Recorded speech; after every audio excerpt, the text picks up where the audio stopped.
Adult journalist Suspender Jane. She used to do kids shows to internet fame. Now the kids grew up, so she's reinventing. She has a very normal name. It's the Suspender Jane Adult Journalism Show.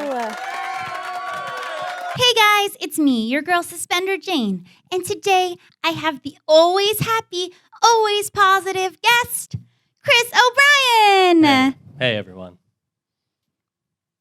On today's show, we're going to be talking to Chris O'Brien about his job.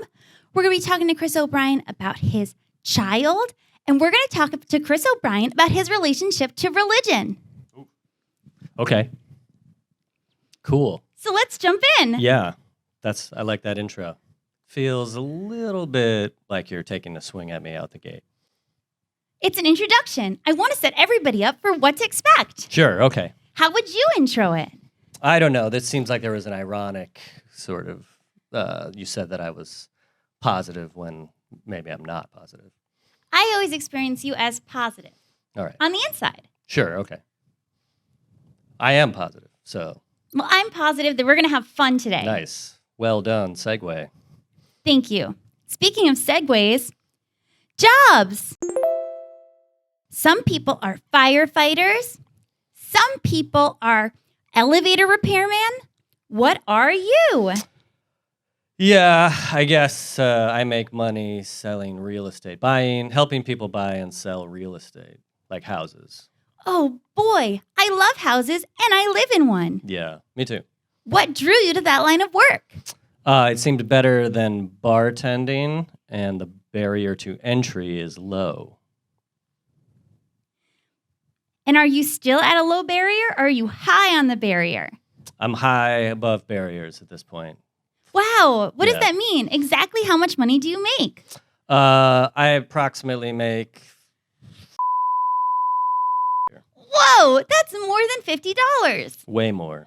And what do you do with all that money? I spend it all on an expensive mortgage. Oh, perfect. So you sell houses so that you can have a house.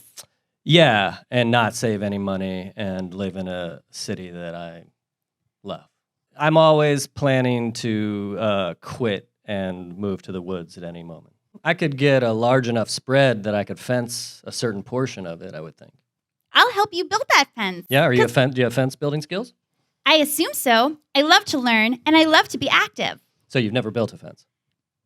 No, but I believe in myself. Cool. Do you believe in yourself? Sure. Who's the dumbest person you've met? I don't know. That's a good question. Thank you. I do this professionally. Nice.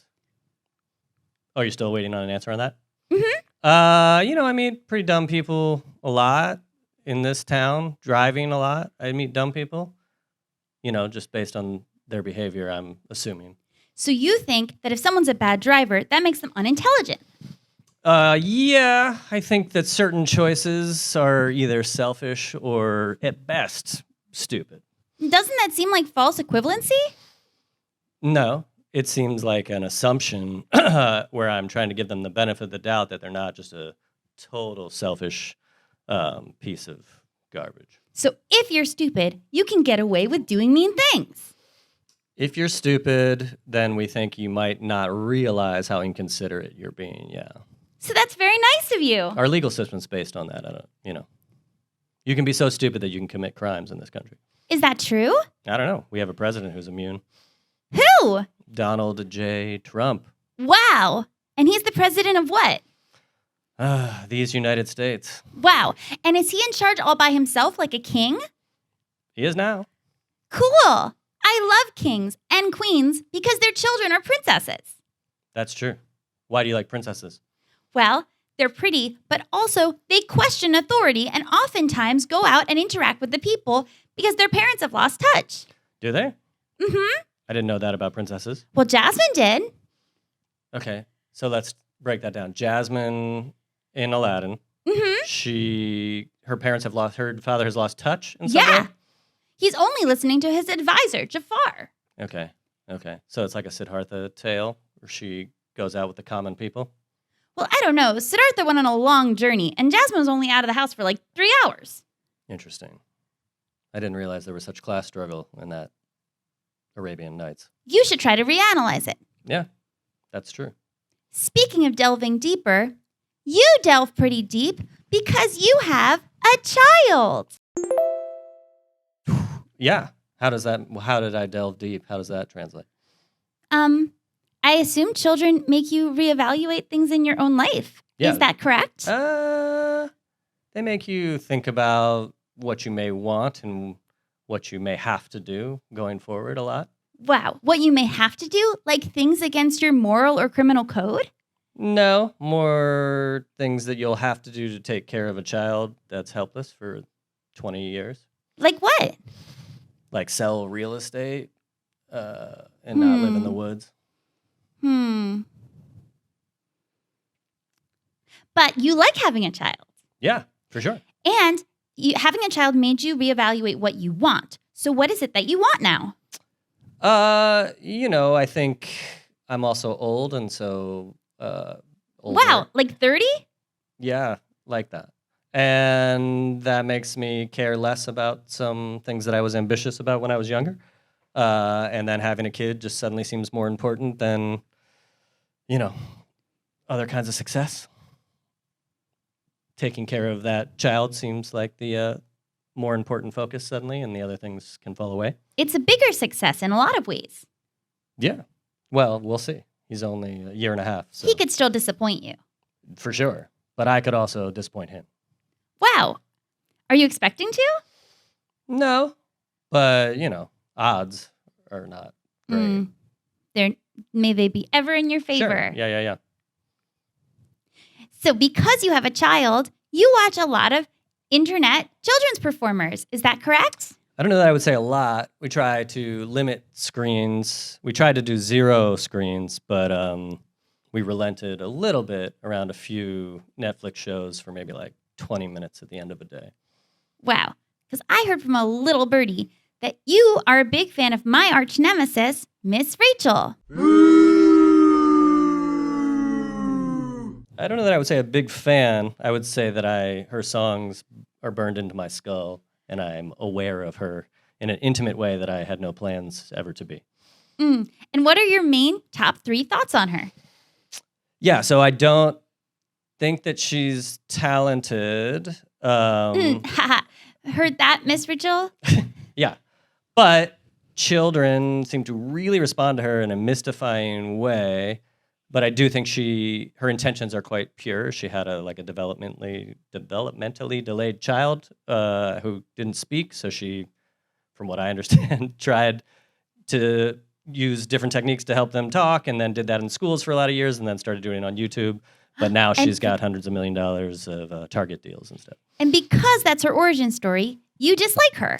No, I dislike her because she has a kind of like music theater-y, strivery, try hard vibe that grates my soul when I hear her sing songs, especially when I have to hear the same songs over and over and over and over again. Me too. I hate musical theater-y tryhards. Yeah, I think we all do. Yeah. I thought that was clear. Very clear. And I've seen musical theater, and I try hard on everything. Yeah. And I sing. So yeah, but you're not that because you're genuine. You're not, I don't know. Everything about you oozes sincerity and genuine. Thank you. Yeah. So. Why? I don't know why. This is just how some people are. The real darkness of the show, Miss Rachel, for those of you who watched it, which I really hope you have kids if you've watched it. Otherwise, you should have no idea, is that she has this beard of a husband who is like a musical theater composer, and I hate the songs and arrangements that he does. And even my son, who's 16 months old, when Mr. Aaron does a song, is like, fast forward this. Like, we're not into this. But it's pretty clear he writes the other songs, the ones that Rachel does. And they're a bummer. Does it feel like Mr. Aaron got his position on the Miss Rachel show through nepotism? Yeah, it does. It does. And how do you feel about nepotism? I feel good about it because, like, that's just how human beings work, and it seems ridiculous to me to suggest that we wouldn't get our jobs through friendships and relatives and connections. Wow. Could you get me a job? Yeah. Cool. What do you do? This. What other skills do you have besides fence building? Well, I'm pretty good at everything I put my mind to. And Who tells you this? me. Okay. Because I'm positive. Sure. Which we've already avowed is a very important. And as you said, there's a very low bar to real estate. There is. You get a real estate license, no question. Wow. I would love a license. Are you talking real estate or any? A lot of times I feel like colloquially people would mean license like a driver's license. I've heard of that. Yeah, sure. Even you know that license means I driver's know a lot license. of things. Yeah. I know more than a lot of people. I didn't mean even you. It's what you said, though. I didn't mean like you don't know things. Well, you meant something different than what you said? Well, you had initially questioned what I could mean by this concept, but then you quickly picked up the idea that I was explaining. So I'm saying you Like do I understand. mentioned, I'm a fast learner. Yeah, that's true. So yeah, you could fast learn how to drive a car, and But then get a not learn how to license. drive fast. It depends on the situation. If you had to evade, The woods? I don't know if you'd have to evade the woods. Maybe if you had to run to the woods, you would drive there fast. You wouldn't escape the woods. But what about all those cabins in the woods full of ghosts? I don't know. I mean, are you afraid of ghosts? I'm not afraid of anything. But sometimes I have night terrors. Yeah, it seems like you are afraid of the ghosts, just based on the way you've been bringing them up. I think I only brought them up one time. Only one time, but in a way that suggested fear, and then you segued into night terrors, which strengthened that. I like that you recap. I recap too. Sure. Should I not?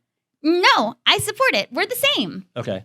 How are my levels sound-wise? You have headphones and I don't have headphones. Does that make you feel uncomfortable? It makes me feel like my levels are not as good as your levels. I'm pretty sure your levels are perfect. I don't know. I'd have no way of knowing.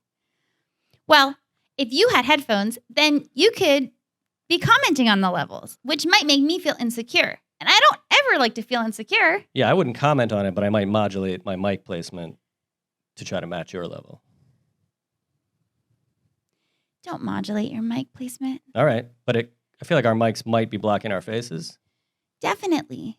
Okay. But that's part of the charm. Sure.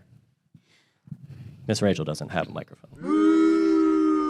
Not like a visible one. I'm different than Miss Rachel. Thank God. We've already Yeah. mentioned your sincerity. Yeah, and I'm sincerely trying to not cover my face with my microphone anymore. Well, you have to be heard. There's a thing that bothers me immensely when I go to like a wedding and people are giving toasts and there's some like drunk guy down here doing a toast. And it's like, dude, you got to talk into the microphone. You can't just hold the microphone. Of course. We should Yeah. all be paid to train all the best men to not suck at giving toasts. Yeah, we should be. That could be our job. you That would be a think? good job. It would be a good job. I would like to have that job. I don't know that it would a lot of money in it. Do you think I could earn a year doing that job? I mean, not at first, but if you really like, if it took off and you scaled it up and you had like people under you, I think you could start to do that. People under me? Like a human pyramid? Yeah. I mean, capitalism is sort of a human pyramid game. You Wow. just throw other people's labor underneath you, kind of like slaves would build a pyramid. That's the way that real estate or capitalism or whatever works. Like you could own a theater, say, and hire a bunch of people to like teach at your theater, pay them nothing, make them perform there for free to recruit other people to come take your classes and make you money, and then give them like a pittance or like a free beer or whatever. You've segued perfectly into my section of hard-hitting journalism with me, adult hard-hitting journalist Suspender Jane. So one thing when I'm from watching your show, you use the term like adult a lot, which suggests things of a certain like pornographic nature, but I gather that's not what we're talking about. I don't even know what that word means. Okay, good. Then I forget I bring it up. I'm an adult and you're an adult, right? Correct. You're over the age of 18. Yeah, way. And I am learning about being an adult Yeah, and interacting with other adults because Yeah. I want to be taken very seriously. sure. So, but like sometimes people say they like watch adult animation, and I think we're talking about like Archer or whatever, but that's not what I don't think they're talking about. What are they talking about? I don't know what the kids are doing anymore. I don't know why. I don't Well, know how it this seems like even it's what the happened. adults are doing. I hope the kids aren't doing it. It says adult. That's true. Let's get back to your hard-hitting adult journalism. Yeah. Thanks for redirecting me. Yeah. Whose show is it anyway? Do you want me to recap? Yeah. Well, so I distracted you with a weird pornographic tangent that was totally unnecessary, so I'm just trying to get you back to what you were already doing. So I'm well. excited to Google that word later. Which word?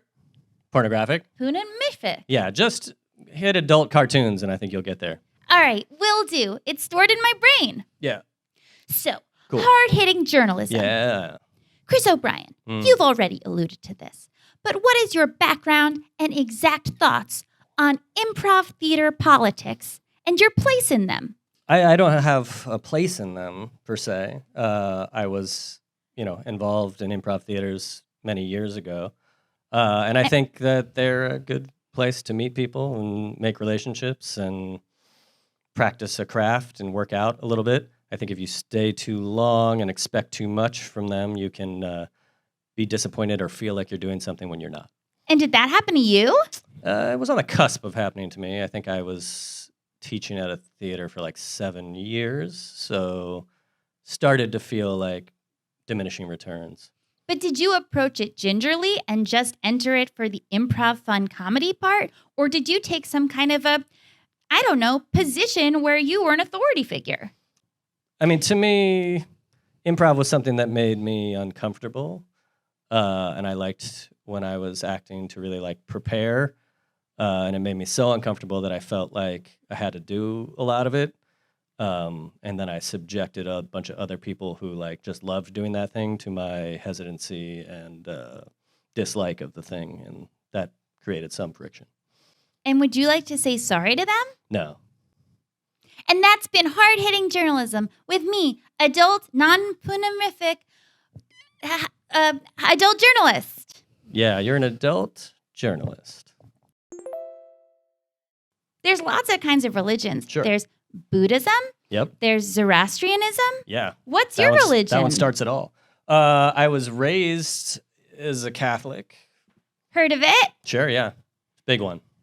One of the big three, you might say. And has that shaped you? And does everyone consider it one of the big three, or are you kind of just edging it in there? No, I think numbers-wise, it would be amongst the top three. Wow. You have to keep in mind Africa and South America. They hit it hard. If you're thinking America, then no. I'm always thinking about Africa and South America. Yeah, you should be. Because do they know it's Christmas at all? I'm pretty sure they do if they're Catholic. But they're not always there. I don't know. I don't know. I don't either. I don't know why I said this. So you're a Catholic. I don't know that I'd say that I'm a Catholic. I was raised in a very Catholic environment. And was that fun? Sure. I think it's good to be raised with a moral framework. It almost doesn't matter to me which one you're raised in. But I think in the first half of life, to have a solid sense of boundaries and morality is important. And does that shape your current morality? Yeah, I think it does. In what ways? Well, I think I studied religion. I had a philosophy and religion degree, and I find various world religions kind of interesting, and aspects of mysticism interesting that all end up kind of being the same once you reach a certain point, once you get past petty rules and things like that. But it stems down to caring about others more than yourself and other directedness, and I think you find that in most of the big religions. And what other religions have you dipped your toes into? That I've studied or that I've practiced, or what do you mean? I don't know. I don't know you. Yeah, sure. I don't know, I used to find Buddhism quite interesting. That's more of a philosophy, I guess, than a religion in the way that we think of religions. I like Judaism a fair amount, and sure. And Hinduism, certain flavors of it. Some kinds of Islamic Sufis, mystics, various forms. But I kind of find them to all be ultimately driving to the same trans-rational truth. And what's that? I don't know. It's not something we can talk about in words, unfortunately. Because it's trans-rational. It trans the rational. Yeah, they're all just different metaphors for an ineffable truth. but we can't talk about it. I mean, we can talk around it, But it's ineffable. Yeah, so like, It they might cannot be say, effed. like, if you're pointing at the moon, I think this is a Zen thing. Like, Zen is like the finger that points to the moon. It's not the truth is the moon. It's just the way to the truth. So if I go like this, I'm being Zen. Yeah, maybe. Depends on your intentions. My intentions are to point at the moon. Yeah, so no then. I'll keep thinking about it. We're all having a rough time, I think. Not me. This is what I'm always like. Positive. Yeah, I think so. I think so too. That's why I said it. Okay. Because I'm sincere, which you said. Yeah. Recap. There are lots of different subjects. There's science. Sure. There's reading. What's your favorite subject? Yeah, I was big into literature. English Literature. I love literature. Sure, yeah. What's your favorite book? The dictionary. Yeah? It has all the words in it. Yeah, I guess that's true. What's your favorite book? I don't know. Different ones at different ages. You asked the question, but you didn't have an answer? I'm getting there. I probably like Raymond Carver short stories, various collections of his. Maybe Cathedral best. Does it count as a book if it's a bunch of short stories put together? I think so. We didn't say novel. We said book. It's a bound system of pages. That's a book. Well, I didn't say bound papers. I said book. Yeah, what would you call a collection of short stories bound with a cover? I would call it a collection of short stories bound with a cover. No, you would not. How would you define a book? I think it's a bound cover of pages with words inside of it. Interesting. I mean, we could talk about the different forms within a book. You could have a novel. You could have a nonfiction text. But are picture books not books? No, they are books. They have covers. Oh, did I say words only? Mm-hmm. Oh, yeah, sorry. You got me there. Yay! So it's just the covers and the pages. So anything with a cover and pages. Yeah, can you think of something the cover and pages is not a book? A notebook? No, that's a book. It's like in the word. What about a book with the cover ripped off? Is that not a book anymore? Yeah, now you're being Zen. You've talked a little bit about your background with music. No, I haven't. Have I? We talked about microphones. So, you talked about microphones. Yeah. Why do you know about microphones? Because I also have a background in music. Wow, what are the chances? Did you want me to elaborate on that? Mm-hmm. It's an interview. Sure. But usually you would prompt me into like a question, not just make a statement and then wait. It seems like you knew what I wanted. Yeah, that's true. I started studying trombone 4th grade, whenever they make you do that. They make you study trombone in 4th grade? Well, they like allow you to be in band starting around 4th grade, and they have you go down to the gym and you pick an instrument. And this is a universal truth in South America and Africa also? No, it's just as American. Seems like you weren't thinking about Africa and South America in that moment. No, but I didn't claim to always be thinking about them. I just said you have to remember them when you're thinking numbers of religions. I can't argue with that. Yeah, it's not we're not having an argument. Great. Do you feel like we're arguing? Some people feel like we're arguing when I talk to them, and I don't know why. So you went down to the gym. Yeah, and I picked a trombone because it looked fun and had that slide or whatever. Yeah.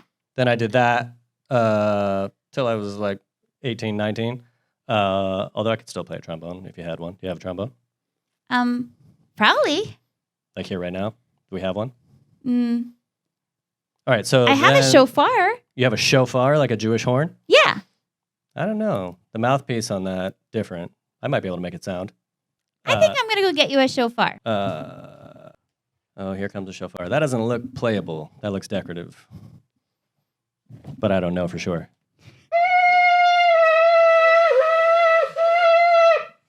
Wow, the breath work. Yeah, well, I mean, I don't know if it's supposed to sound like that, but I don't think anyone in the audience knows what a shofar should sound like. And as far as I know... Nobody of our billions of watchers knows what a shofar is supposed to sound like? I mean, in theory, it would bring down the walls to your city, and then you would be dead, so you wouldn't... If you really heard Is that one, what it's for? Isn't that what Jacob did at the Battle of Jericho? Isn't that where they stemmed? I mean, not Jacob, sorry. Is it Jacob? Jericho? No. Who played the shofar and brought down the walls? Count Basie? All right, fair enough. Joshua, that's what it was. Okay, so you're in 4th grade. You're playing the trombone because there's a slide. What happens next? You know, a lot of nerdy band years, honor bands, went to a fairly serious music high school, got to like tour Europe with a wind ensemble. Cool. No, not really. I mean, sort of the definition of uncool, but Did you have a lot of fans? no fans. Why not? Because we were playing like wind ensemble brass music in empty churches of Europe. And what did that sound like? Little shofarish. A lot like what we were doing. Well, apparently our audience won't be able to get that reference, according to you. They just heard it here, so they can extrapolate out from there. You guys, extrapolate out. Well, thank you so much for telling me all that. Oh, are we done? So what did we learn today? Today we learned that Chris O'Brien can play the shofar, but we don't know if he did it right. Today we learned that Chris O'Brien sometimes thinks about Africa and South America, but not always. Today we learned exactly how much money Chris O'Brien makes every year and what he does with it, which is just put it into another house. Yeah. Great opening question, by the way. You should always ask people how much money they make straight out the gate. That should be like a hallmark of this podcast. And today we learned that Chris O'Brien will take over and be the interviewer himself and also recap so you don't have to do as much work as the interviewer. I try to help. And that's what we learned today. With me, your host, Suspender Jane. How'd you get that name? It's my given name. Like they named you Suspender Jane when you were born? If they didn't, my mom did. Well, that's what the day I was talking about, like your parents or whatever. They're kind of hamstringing you into an outfit choice forever. Not at all. I choose this. Do you ever not wear those? Wear what? All right, cool. Love you. Thanks for tuning in and have an adult day. Yeah. Make sure your microphone isn't covering your face or Chris O'Brien will yell at you. I didn't yell. We just talked about it. Bye. Only I wave. Oh. Okay.